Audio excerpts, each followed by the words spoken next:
Hello மக்களே, ஜானகி ரகுராம் செம இன்ட்ரெஸ்டிங்காக போயிட்டுருக்கு. முத்துச்செல்வன் அந்த கேஸில் இன்வால்வ் ஆகி எல்லாரையும் விசாரிக்க ஆரம்பிக்கிறாங்க. ஒவ்வொருத்தரும் சாரு கிட்ட கடைசி நேரத்தில் என்ன பேசினாங்களோ அதை சொல்லிட்டு இருக்கும்போது லிங்கம் அந்த இடத்துல வந்து அதிரடியாக பேச ஆரம்பிக்கிறாங்க. எதுக்கு தேவையில்லாமல் இங்கே வந்து விசாரணையை போடுறீங்க? என்னோட பொண்ணு நிலைமைக்கு காரணமானது இந்த ரகுராம் தான், அவனை சும்மாவே விடக்கூடாதுன்னு சண்டை போட ஆரம்பிக்கிறாங்க. இதை கேட்டுட்டு இருந்த முத்துச்செல்வனை ஒரு கட்டத்தில் என்ன தேவையில்லாமல் இங்கே வந்து சத்தம் போடாதுங்க, நாங்கள் அதுக்கான வேலைகளை தானே பார்த்துட்டு இருக்கோம், எங்களை மரியாதையாக பார்க்க விடுங்க, இப்படி பண்ணீங்கன்னா ஒரு கட்டத்தில் உங்களே ஏதாவது பண்ண வேண்டிய வரும், இனிமே என்னோட ஃபர்ஸ்ட் விசாரணையை உங்கள்கிட்ட தான் ஆரம்பிக்கணும்னு இருந்தேன், இனி உங்களை விசாரணை பண்ண வேண்டியதான்னு சொல்லிட்டு லிங்கத்துக்கிட்ட எல்லாத்தையும் கேட்க ஆரம்பிக்கிறாங்க. ஒரு கட்டத்தில் லிங்கம் கொஞ்சம் பதட்டாகிறாங்கன்னே சொல்லலாம். அதே சமயத்தில் மாயாவும் அவங்க தரப்பு நியாயத்தை சொல்ல ஆரம்பிக்கிறாங்க. இந்த குடும்பத்துக்கு ரொம்பவே விரோதமாக இருக்குது புவனேஸ்வரி தான், அதனால அந்த வீட்டில் உள்ளவங்க யாரோ ஒருத்தங்க தான் இதை பண்ணியிருக்கணும் அப்படின்னு சொல்லிட்டு அதிரடி அந்த இடத்துல சொல்லிட்டு இருக்காங்க. ஒரு வழியா புவனேஸ்வரி தான் இதுக்கெல்லாம் காரணம்னு தெரிய வரும்போது லிங்கம் அவங்கள எதிர்த்து கோர்ட்டில் சாட்சி சொல்றாங்கன்னே சொல்லலாம். வீடியோக்குள்ள போறதுக்கு முன்னாடி யாரெல்லாம் நம்ம சேனலுக்கு சப்ஸ்கிரைப் பண்ணி அவங்க சப்ஸ்கிரைப் பண்ணுங்க, அப்படியே பக்கத்தில் இருக்க பெல் ஐக்கனையும் கிளிக் பண்ணிடுங்க.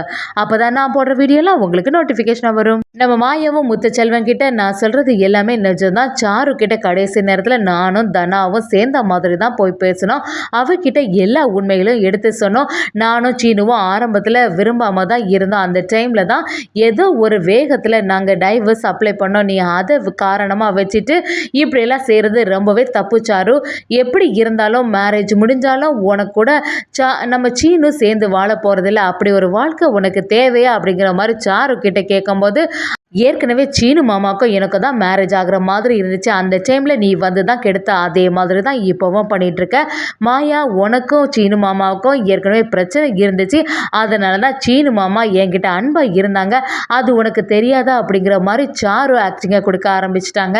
இதை பார்த்த மாயாவும் ஒரு கட்டத்தில் சாரோட கையை பிடிச்சி ப்ளீஸ் சாரு, இனிமே எங்களோட வாழ்க்கையில் குறுக்க வராத அப்படின்னு சொல்லும்போது நம்ம சாருவும் அதை ஏற்கிற மாதிரி இல்லை நீ வந்து பெரியப்பா கிட்ட சொன்னீங்கன்னா கண்டிப்பாக பெரியப்பா ஏற்றுப்பாங்க, எப்படியாவது இந்த மேரேஜை தடுத்து நிறுத்தின்னு சொல்லிட்டு நானும் தனவும் தான் சேர்ந்த மாதிரி போய் பேசணும்னு சொல்கிறாங்க.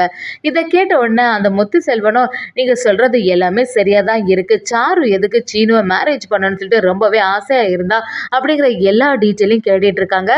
அதே சமயத்தில் புவனேஸ்வரி பசுபதிக்கு இந்த விஷயம் எல்லாம் தெரிய ஆரம்பிக்குது. இந்த ஆஃபீஸர் எதுக்கு தேவையில்லாமல் முதல்ல விசாரணை ஆரம்பிக்கான்னு புரிய மாட்டேங்குதே, எப்படியாவது இதை லிங்கத்துக்கிட்ட சொல்லி இதை தடுத்து நிறுத்தணும் சொல்லிட்டு நம்ம லிங்கத்துக்கிட்ட அவங்களும் அவங்க உசுப்பேத்தி விடுற மாதிரி பேச ஆரம்பிக்கிறாங்க. பாத்தியா லிங்கம், ரகுராம எப்படியாவது வெளியில கொண்டு வந்துடும்னு சொல்லிட்டு மாயா இப்படியெல்லாம் பிளான் பண்ணியிருக்கா, இப்படி ரகுராம் மட்டும் வெளியில வந்துட்டா உன்னோட பொண்ணு ஆத்மா கூட சாந்தி அடையாது, சாரோட நிலைமைக்கு இந்த குடும்பம் தானே காரணம், அவங்கள நீ சும்மா விடலாமா, இவங்களோட செல்வாக்கை வச்சு எப்படியாவது அவனை வெளியில கொண்டு வந்துடலான்னு பார்ப்பாங்க, ஏதோ ஒரு ஸ்பெஷல் ஆஃபீஸர் வேற நியமிச்சிருக்காங்களாம், அந்த முத்துச்செல்வன் தான் அந்த ரகுராமோட வீட்டில் போய் விசாரணை ஆரம்பிச்சிட்டு இருக்கான், அந்த விசாரணை எல்லாம் ஒழுங்காவே நடக்கக்கூடாது அப்படிங்கிற மாதிரி புவனேஸ்வரி ஒரு ஐடியாவை கொடுத்து வைக்கிறாங்க. அதை கேட்ட லிங்கமும் நீங்க சொல்றது எல்லாமே சரிதாம்மா, சாரோட வழக்குல கண்டிப்பா நியாயம் கிடைச்சே ஆகணும், என்னை விட என் பொண்ணு வாழ்க்கையில நீங்க ரொம்பவே அக்கறையா இருக்கீங்க, நீங்க மட்டும் இல்லைன்னா இந்நேரத்துக்கு நான் என்ன பண்ணியிருப்பேன்னு சொல்லிட்டு லிங்கமும் எப்படியாவது இதை தடுத்து நிறுத்தணும்னு சொல்லிட்டு ரகுராமோட வீட்டுக்கே போயிட்டாங்க. அந்த இடத்துல லிங்கத்தை பார்த்த உடனே அங்கே உள்ளவங்கெல்லாம் அதிர்ச்சி ஆயிடுறாங்க. எதுக்கு தேவையில்லாமல் லிங்கம் இந்த இடத்துல வரான்னு புரிய மாட்டேங்குதுன்னு ஜானகி யோசிக்கிறாங்க.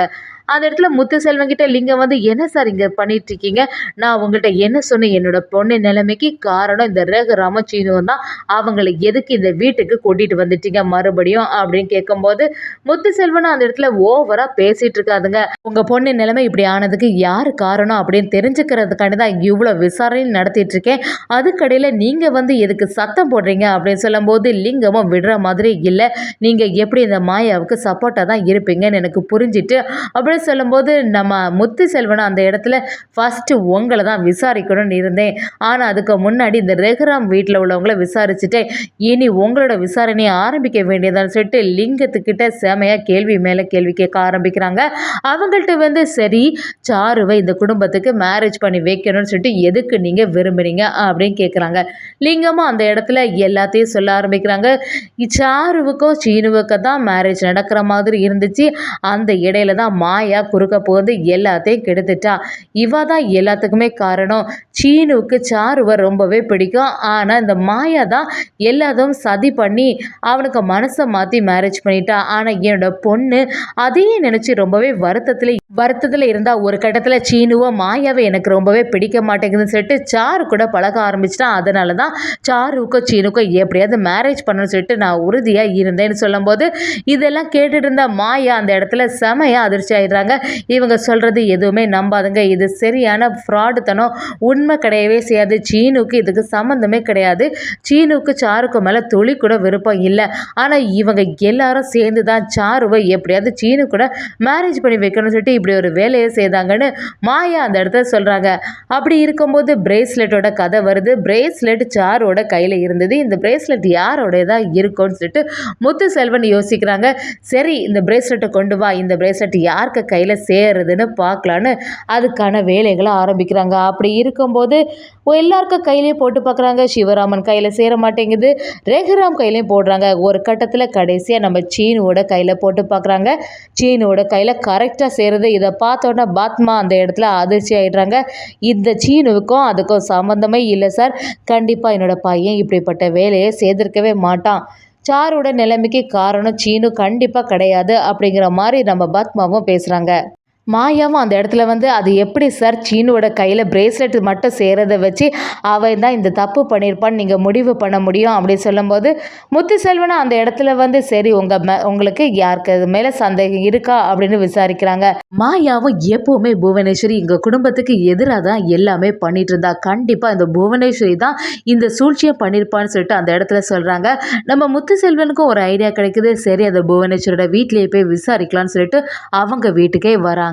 அந்த இடத்துல புவனேஸ்வரி கொஞ்சம் கூட அதை எதிர்பார்க்கல. அந்த ஆஃபீஸரை பார்த்த உடனே கொஞ்சம் அவங்க கலங்கி போயிடுறாங்கன்னே சொல்லலாம். புவனேஸ்வரி கிட்ட வந்து என்ன சாரோட கேஸ் பற்றி தான் பேச வந்திருக்கேன், உங்களுக்கும் ரகுராமுக்கும் எப்போவுமே சண்டை வந்துட்டு இருக்குமே, என்ன விஷயம்னு சொல்லிட்டு விசாரிக்க ஆரம்பிக்கிறாங்க. புவனேஸ்வரி எனக்கும் இதுக்கும் எந்த சம்மந்தமும் இல்லை. ரகுராம் குடும்பத்துக்கும் எங்கள் குடும்பத்துக்கும் பார்க்க இருக்கிறது எல்லாமே உண்மைதான். ஆனால் அதுக்காக லிங்கத்தோட பொண்ணை இந்த நிலைமைக்கு ஆக்குறதுக்கு நான் ஒன்றும் அவ்வளோ கொடுறக்காரி இல்லை. இது எல்லாத்துக்கும் காரணம் கண்டிப்பாக ரகுராம் குடும்பம் தான். அவங்க தான் அந்த பொண்ணை ஏமாற்றிட்டாங்க. எப்படியாவது சீனு கூட மேரேஜ் பண்ணி வைப்பேன்னு சொல்லிட்டு கடைசி நேரத்தில் இப்படி பண்ணிட்டாங்கன்னு சொல்லும்போது அந்த இடத்துல நம்ம முத்துச்செல்வனும் ஒரு பிரேஸ்லெட்டை எடுத்து காட்டுறாங்க. இதை கொஞ்சம் கூட எதிர்பார்க்கல புவனேஸ்வரி. அந்த இடத்துலயே அதிர்ச்சி ஆகிடுறாங்க. இந்த பிரேஸ்லெட் எப்படி இவன் கையில் கிடச்சிது, இதை வச்சு ஏதாவது உண்மை தெரிஞ்சிருக்குமோன்னு நினைக்கிறாங்க. கரெக்டாட்டு புவனேஸ்வரி கார்த்தி எல்லாரும் சேர்ந்த மாதிரி தான் இதை செய்தாங்கன்னு நம்ம முத்துச்செல்வனுக்கு தெரிய வருது. இதெல்லாம் எதிர்பார்க்காத மகாலிங்கம் அந்த இடத்துல அதிர்ச்சி ஆயிடுறாங்க.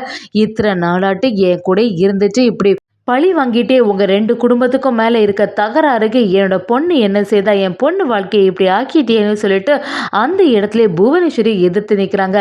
ஒரு கட்டத்தில் லிங்கமும் கோர்ட்டில் வந்து புவனேஸ்வரிக்கு எதிராக சாட்சி சொல்லி ரகுராம் சீனுவை வெளியில் கொண்டு வந்துட்டாங்கன்னே சொல்லலாம்.